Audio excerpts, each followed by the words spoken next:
बिस्मिल्लाहिर्रहमानिर्रहीम। अस्सलाम वालेकुम। 8th class.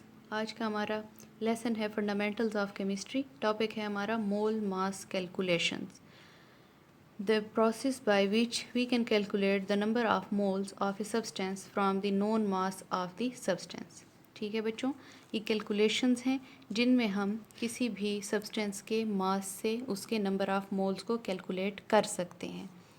We can convert any mass into moles and any number of moles into mass by using the following equation। तो बच्चों इसमें हम किसी भी मोल्स को कन्वर्ट कर सकते हैं मास में और मास को मोल्स में कन्वर्ट कर सकते हैं। इसके लिए एक फार्मूला है हमारे पास जो कि है number of moles n is equal to mass in gram of a substance divided by molar mass of a substance.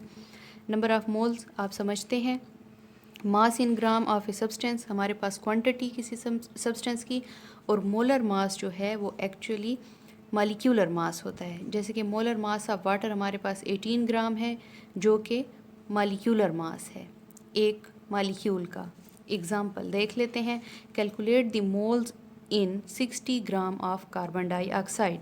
हमारे पास सब्सटेंस का मास दिया हुआ है 60 ग्राम्स है जिसमें हमने मोल्स फाइंड करने हैं। सोल्यूशन है mass of carbon dioxide 60 gram, molar mass of carbon dioxide हम फाइंड करेंगे जो कि हमारे पास कार्बन का मास है 12 ग्राम प्लस ऑक्सीजन का मास है 16।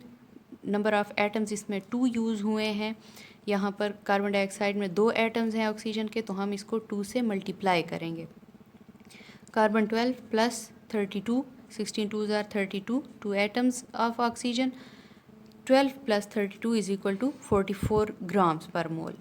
फार्मूला पुट करेंगे, number of moles is equal to mass in gram divided by molar mass. Mass in gram हमारे पास दिया हुआ है, हमें नोन है 60 grams divided by 44 grams per मोल। हम 60 ग्राम्स को 44 पर डिवाइड करेंगे तो हमारे पास number of moles of carbon dioxide आ जाएंगे जो कि हैं 1.363 मोल्स मौजूद है हमारे पास 60 ग्राम्स में। नेक्स्ट है हमारे पास mole particle calculations. There is also a relationship between moles of a substance and Avogadro's number. ठीक है बच्चों, एवोगैड्रोज नंबर आपको पता है, मोल्स और एवोगैड्रोज नंबर में एक रिलेशनशिप पाया जाता है जिसके ज़रिए से हम नंबर ऑफ़ पार्टिकल्स मोल्स में जितने मौजूद होते हैं वो हम कैलकुलेट कर सकते हैं। फार्मूला है number of moles is equal to number of particles divide by Avogadro's number. अगर हम नंबर ऑफ़ मोल्स फाइंड करेंगे तो हमारे पास number of particles Avogadro's number known है हमारे पास, हमें नंबर ऑफ़ पार्टिकल्स दिए गए होंगे जिसकी मदद से हम नंबर ऑफ़ मोल्स को फाइंड कर लेंगे। अगर हमें नंबर ऑफ़ पार्टिकल्स फाइंड करने होंगे तो हम इस फार्मूला को रीअरेंज करेंगे जिसमें यहाँ पर हमारे पास एवोगैड्रोज नंबर डिवाइड हो रहे हैं तो वो इक्वल के इस साइड पर आकर नंबर ऑफ़ मोल्स से क्या हो जाएंगे, मल्टीप्लाई हो जाएंगे। हमारे पास दो चीज़ें जब नोन होती हैं तो हम एक चीज़ को फाइंड कर सकते हैं। तो इसके लिए फार्मूला है number of particles is equal to number of moles multiply with Avogadro's number. Avogadro's number की वैल्यू कांस्टेंट है जो कि हमें पता है 6.023 इंटू 10⁻³ पार्टिकल्स।